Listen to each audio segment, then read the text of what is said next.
Hi, welcome to Accelerate Your Destiny. I'm your host, Kashonna Marrow, and I am so excited today to have Catherine Womack, the principal consultant of WSI Digital Marketing. She's going to talk to us a little bit today about the power of digital marketing, which is very important in today's culture.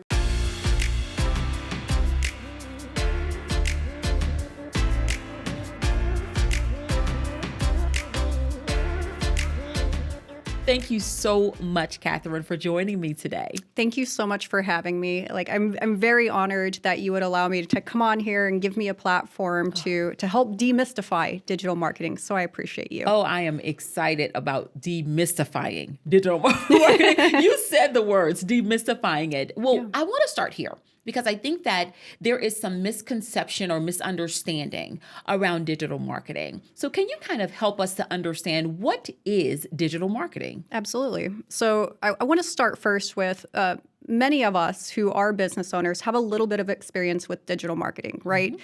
We kind of do it all ourselves. We're our very own chief marketing officer, the CEO, COO, and CFO sometimes when we're getting started or developing the business.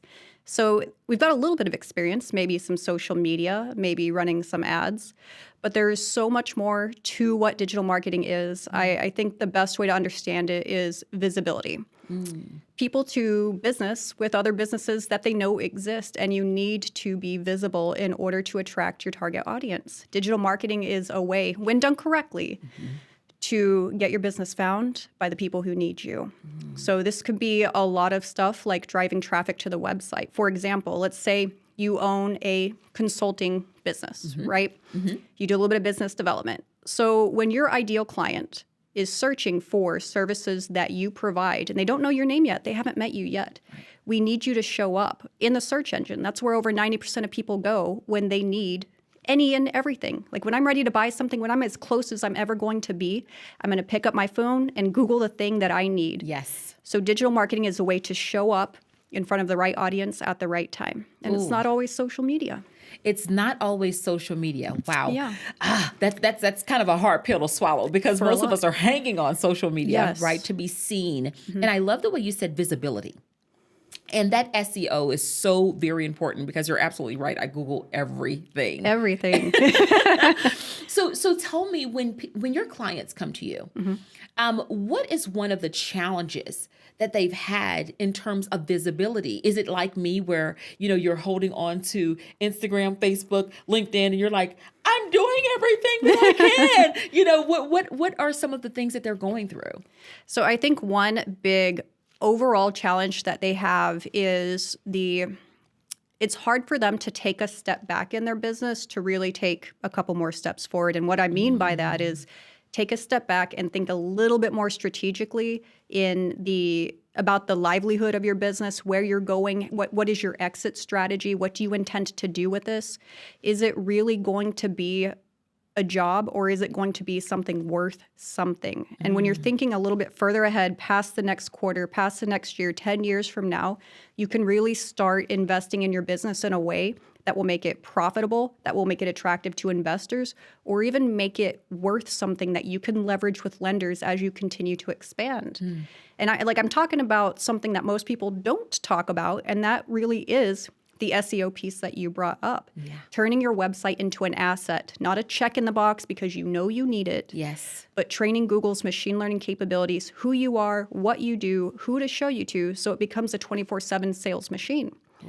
And when you have that happening year over year, you can take that to the bank and say, listen, I get this many visitors a year, and we know that we turn this many visitors into this many customers, and it is worth that much in revenue. You can see my recurring revenue. This is how much we are worth. You can trust us to lend to us, or you can bring that to the investor as well and say, listen, buddy, you're buying into something that is cash flowing.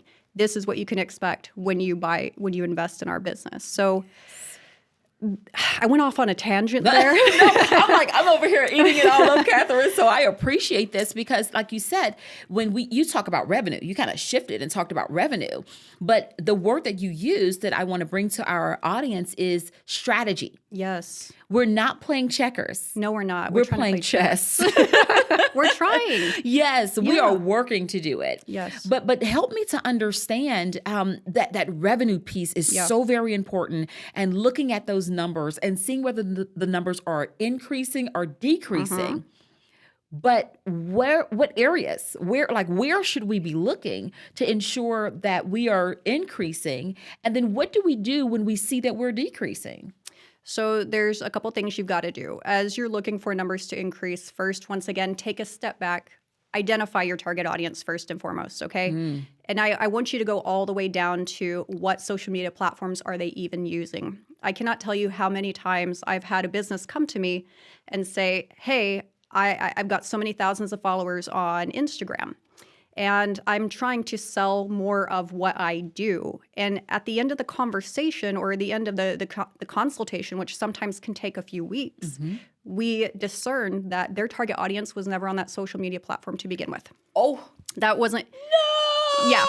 And they had been wasting so much money running ads and so much of their time, which of course is also worth money, investing all of that into a platform that was not generating a return for them. They didn't take a step back and say, all right, of these 25,000 followers, how many have actually purchased something for me or from me or hired me? How many actually did business with me? Ooh. And so you need to make sure, take a step back. Who is your target audience?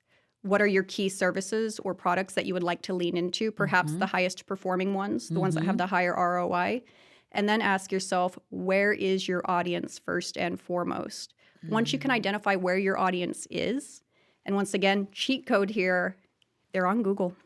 They're on Google when they need to buy from you. Ooh, yes, they are. Because I can tell you right now, when I need anything and everything, when I need a good insurance agent, when I need a good bank, I am not going to social media for it. Right. Okay.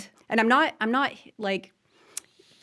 saying social media is unnecessary. It is absolutely mandatory for a business. Yes. Psychologically, you need multiple touch points so that people can become aware of you, they can trust you, they can become interested, and they can do business with you. So you still need it. Yes. But once you identify who they are and what services match really well with them, where they're at, then you need to start monitoring, all right, I'm just going to keep going back to the website. Yeah. How many visitors did I get, and how did they interact with my website?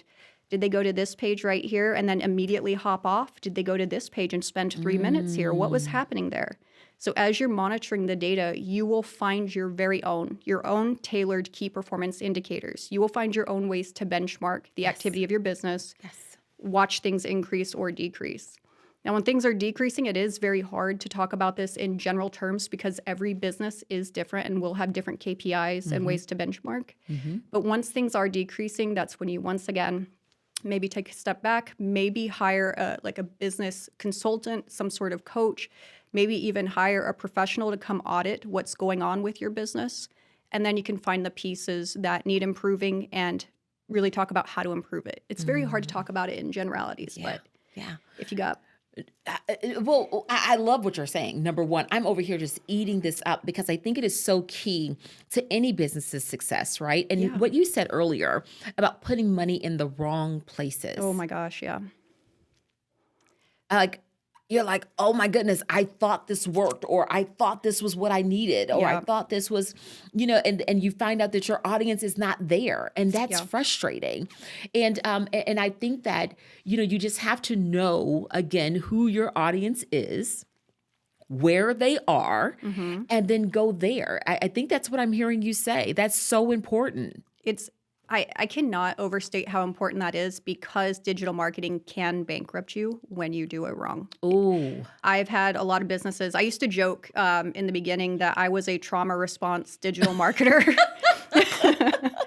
Because they'll call me after already having spent years and throwing thousands of dollars away, spent years performing digital marketing tactics that weren't at the right place or the right time. And by the time they come to me, they're like, listen, if I don't get a new customer, if I don't get 5 new customers by the end of this quarter, I'm going to have to lay some people off. I don't know what I'm going to do. Please, for the love of God, help me. And there's nothing in digital marketing, unfortunately, that can happen overnight. Yeah. You can move relatively quick, but I mean, there is no There is no switch I can flip. Come on, Catherine, There you is got to no work magic on that. pill. You Yeah, got- I know. Can you bottle this thing and make it happen for us? And I wish it could. And that's the frustrating part too, is when people or when businesses approach me and they were not proactive about the livelihood of their business or where they want to go. They're in a terrible spot, and I wish I could help them. I wish there was a magic pill or something, and they get frustrated with that. So, I mean, I would say really take some time, block out time in your calendar, and really think about what are your key services, what is the problem you're solving, who is your ideal audience, all the way down to their values, their hobbies, their social media platforms of choice. Really start mapping that out, and then have a conversation with a professional marketing company. Yes. Not an order taker. So that's something I've seen a lot as well. Oh, You got to tell ask us yourself. about that. Yeah. Oh my goodness. I know, and they call me expecting me to be an order taker, but somehow do it different this time for them. And it's an interesting dichotomy trying to get them to step back and think about that. So think about this. You got into business because you want to be an executive coach, or you want to be a plumbing company or the best coffee maker in your area. That's why you got into business, right? So you're not, and I mean this with all love, you're not a professional marketer or a digital marketer, right? That's not your forte. That's not why you got into business. So when you find yourself calling marketers saying, I need you to run these ads for me, ask yourself how much you really know and is this effective? And if you call a marketer and they say, yes, sir, yes, ma'am, absolutely, I will take your campaign and run it, and they don't even take the time to say, is this the right thing for your business where you're at right now? Huge red flag. Huge red flag. So don't look for order takers. Don't go after the lowest bidder. I think all of us who own a business know that the lowest bidders does not always indicate the highest of quality or the highest of service. So be mindful of how you're interacting with marketers as well. Wow. Catherine, you're giving us so much right now. And I'm just sitting here almost about to pass out in my seat because I'm thinking about all the things all the questions that I didn't ask. Yeah. And like you said, I'm not a marketing person. That's not even where I want my focus to be. Absolutely. And so to have that to think about sometimes is so frustrating. But if I am giving orders or, then, and I'm just asking questions like, what do you think? Yes. Because I want that subject matter expert to handle, this is my business, my baby, and I want you to handle my baby well. So I think that you're saying so many things that are key to success, whether you're in a corporation, organization, whether you're an entrepreneur, and sometimes whether you're a career professional. That's right. Do you think that digital marketing is something that a career professional should maybe consider? Do you mean consider leveraging? Absolutely. Absolutely. Yeah. I'm not saying go run some ads or Google ads for you, right? If you're a career professional, one of the many pieces of digital marketing is, of course, we all love it. We all love to use it. Social media. Yes. You got to pick the right platform for your audience. What kind of, what are you trying to do, right? As you progress through your career, are you trying to go to new areas, niche down into certain things? Where is your target audience? Where are those CEOs, COOs at, right? Where are the directors at? They're on LinkedIn. Maybe invest in the visibility of yourself as a career professional on LinkedIn. I love that, because if you're positioning yourself as a subject matter expert, and I love there is someone that I had a wonderful opportunity of hearing speak, and she has positioned herself very well as a leadership expert. And so everything from her posts to her blogs to any videos or graphics, it's all about leadership. And so I'm thinking, this is so brilliant. But that digital marketing piece is kind of like that level up. Yeah. It's like I'm going to take all of this content and I'm going to make sure that I apply it in the right way so that it can get to the right people. That's right. And here's something I want to say about that too, is as you're thinking about leveraging or positioning yourself with your, I guess, online assets, I want you to remember that social media is rented land, and you should never build a business or anything on rented land, right? It can be taken from you overnight. Oh, We saw it with TikTok. A lot of local small businesses, their very source of revenue was on TikTok. And as the U.S. government was talking about taking that away from us, there were a lot of rightly terrified business owners saying, this is my single source of revenue. wow. And it's the same as a career professional. Think about this, especially if you're getting paid right now, you've got a little bit of extra money, invest in yourself. Do not spend your money on frivolous things. Invest in yourself as a brand, as a career professional, somebody maybe in leadership. Yes. Get a damn website. Yes. Get a damn website. Start blogging because that is yours. That is your asset. Right. Get them into your database. Invest in a database, right? Where you can send emails that are educational, that are informative, that add value to your target audience. So when they go onto your website, they sign up for those occasional emails. Now they're in your database. And once again, this can be leveraged. Your website, your database, these can become tangible assets over time. So maybe as you are going up the ranks as a career professional, you might create something that could turn into your very own business, or maybe you as a consultant. Like, you can really start leveraging it. Yes. And you can't really leverage rented land. You know what I mean? Yes, I do. And I am like, oh my goodness, say that again. Don't build something on rented land. That's right. Because you never know. No. You never know. You never know. You never want to do that. And you never want to rely on one single source of revenue. If all of your revenue does come from social media, take a step back, think about that, be a little bit more strategic. If all of your revenue comes from word of mouth referrals and happy clients, take a step back. You never want that single vulnerability where if it's taken from you, things are going to be looking a lot different. You want multiple streams of revenue, multiple ways to interact with your target audience. So don't just stop at one. Be very, very robust in your approach to your visibility. I heard someone a couple of years ago say, investing in I think it was a CMS. Is that right? Customer management system. And it's so key because if you're just kind of looking at social media as your go-to and your end-all be-all, how will you connect with those customers if you don't have their information? That's right. If that platform goes away. So it's kind of what you were saying here. Do not build on rented land. Yeah. It is so important that we understand that as business owners, as career professionals, that is so good. I'm like, that's good. So, okay, as we are thinking about this, and as we're thinking about how can we get into this whole digital marketing thing, because this is it's an elephant. Huge. It's an elephant. Like when you start talking about SEO, when you start talking about the platforms and maximizing the platforms, and you and I had a wonderful conversation a couple of weeks ago, and I said, Catherine, I need to go deeper, not wider. Yeah. Because I have enough stuff, going on. And I just want to go deeper. I want to maximize everything that I already have in place instead of going from here, there, and doing more. And so I want to kind of tap into you or into your knowledge bank, if you will, to ask you, how then do we start? Like, where do we start? There is so much information out there about digital marketing. So many companies and people who say they do digital marketing. So if you were to get started, I would say let's give some some things you can do for free, and then some things that are going to take money. And just remember, it takes money to make money, my friend. You've got to invest. Yes.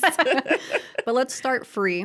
Let's talk about your Google business profile. If you've got a business, claim your Google business profile. That's absolutely free to do, and it's a great way to get found locally. Okay. You're a local plumbing company. You're a local insurance company or an insurance agent. If they give you the autonomy or the authority to claim your Google business profile, or maybe tell your agency to claim it on your behalf, claim that bad boy. It's free. Keep it up to date as if it were social media.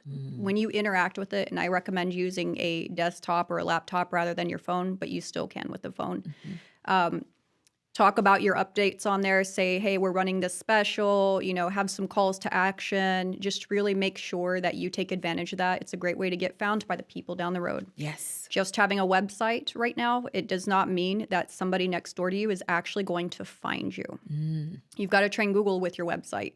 Google has to trust your website. Wow. So a quick way to kind of get found locally, Google business profile, it's free.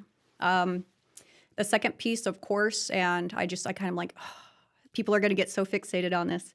Of course, be on social media. Of course. I mean, I'm on social media, right? Yes. So definitely have a presence on social media and be consistent. Okay. when I'm scoping out or prospecting for potential clients that I know we could do good work for, I find that their social medias are usually kind of dead. They had claimed it and then they threw their phone into the ocean and quit updating it. I don't know what happened. So you've got to keep it up to date. Okay. What is something? Okay, so this obviously takes money, but you're going to get everything you pay for. It takes money to make money. Invest in your website. And what I mean by that is don't get distracted by the shiny, cheap template website ball. Now, it can work for you, but if you have revenue now, if you have money now, and you can invest, do it right the first time, get a professionally built website. There's so much to these professional built websites that even I can barely speak to as a consultant. Thank goodness we have trained, certified employees that do the technical work. Yes. So invest in a professional website because nearly all of my clients have come to me with a very cheap website, was already built, and we've had to scrap the whole thing and start again or move them to a different kind of website so they could compete. Yeah. Wow. So just think about that. If you can afford it, do it now. Just do it now. Don't do it again 2, 3, 4 years from now. When you do it right, it's like having a piece of real estate. You can leverage it, you can improve it, you can grow with it, and it is your website. It's truly an asset for you if you do it right. Wow. And then, of course, we were talking about the CMS/CRM. Yes. Where you have your database. Your business is your database. So invest in that. It is very cost effective. I think after the Google Business Profile, investing in a CMS or CRM is incredibly cost effective. I think the most expensive piece right now would be website development. And don't worry, there's plenty of professional companies that will happily, let you put down a deposit, and then when they're ready for the website to go live and you approve on it, they'll take the final payment. So they'll work with you. Don't be afraid of that, obviously. So those are my tips. Oh, I love that, Catherine. Okay. I give homework. So we're ready.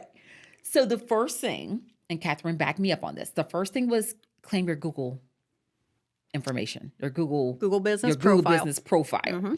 The second thing was be active on social media. The third thing was get a website. And the fourth thing was get a CRM. That's right. That's your homework. That is the homework. That's your homework. Make sure that you have all 4 of those active and they're engaged. And I always say the numbers don't lie. So pull those reports and find out how much traffic you're getting in each one of them. And when you do, you probably should call Catherine. All right. Thank you for joining us today on Accelerate Your Destiny. Catherine, thank you so much for being here again. I appreciate your time, and thank you so much for enlightening our audience today. Well, I appreciate you. Absolutely. I invite you to follow me on my social media platforms. I am on Facebook, Instagram, as well as LinkedIn. We have content going out daily for both your professional as well as your personal growth. I'll see you there.